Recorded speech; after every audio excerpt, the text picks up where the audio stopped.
పాత్రికేయులకు, electronic media వారికి, ప్రజలకు, అదేవిధంగా రాష్ట్ర ప్రజలకు అందరికీ కూడా ముందుగా ఉగాది, మన మరుసటి రోజే రంజాన్ పండుగ కూడా వచ్చింది.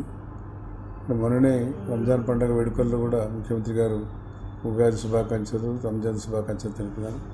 కాబట్టి ప్రజలందరూ కూడా కొత్త పంచాంగం వస్తుంది. ఉగాది తర్వాత పంచాంగంలో అభివృద్ధి సంక్షేమ కార్యక్రమాల గురించి చెప్తారు. రాష్ట్ర ప్రభుత్వం చేపట్టే కార్యక్రమాలు, వర్షాభావం ఎట్లా ఉంటుంది, రాష్ట్ర భవిష్యత్తులో రాష్ట్రం ఏ రకంగా ఉంటుందని చెప్పి పంచాంగంలో కూడా చెప్పడం జరుగుతుంది.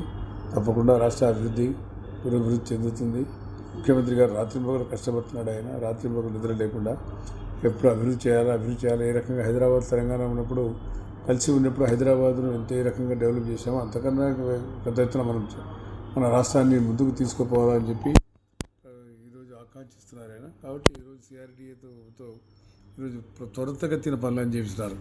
ఆడు చూస్తూ ఉన్నాం. ఎమ్మెల్యే క్వార్టర్స్ కానీ, మినిస్టర్స్ క్వార్టర్స్ కానీ, అఫీషియల్స్ క్వార్టర్స్ కానీ, అసెంబ్లీ కానీ, సెక్రటరియట్ కానీ చాలా పెద్ద ఎత్తున కట్టాలా, చాలా బ్రహ్మాండం కట్టాలా, దేశంలో ఎక్కడ ఉండకూడదు అని చెప్పి ఒక ఆదర్శవంతం కట్టాలని చెప్పి అమరావతి క్యాపిటల్ మన రాజధాని అని చెప్పి దాని గుర్తింపుగా ఈరోజు ముఖ్యమంత్రి గారు అహర్నిశలు కష్టపడుతున్నారు. కాబట్టి అమరావతి మనకు రావాలా, మన భవిష్యత్తులో మన పాడి పంటలతో రాష్ట్రం కూడా తలతూగాలని చెప్పి ముఖ్య ఉద్దేశంతో ఈరోజు రేపు ఉగాది తర్వాత పంచాంగం చేసిన తర్వాత మన రాష్ట్రాన్ని ముందుకు తీసుకోవడానికి ఎంతో ఆకాంక్షిస్తున్న ముఖ్యమంత్రి గారికి, అదేవిధంగా రాష్ట్ర ప్రజలకు, నంద్యాల ప్రజలకు అందరికీ కూడా నేను ఉగాది, రంజాన్ పండుగ రెండు కలిసి వచ్చాయి కాబట్టి అందరికీ కూడా సుఖ సంతోషాలతో ఈ పండుగలు జరిపించుకోవాలని అని చెప్పి ఆకాంక్షిస్తూ నాకు ఈరోజు ఈ అవకాశం కలిగించిన మీడియా మిత్రుల వారికి ప్రత్యేకంగా నా ధన్యవాదాలు తెలియజేస్తున్నాను.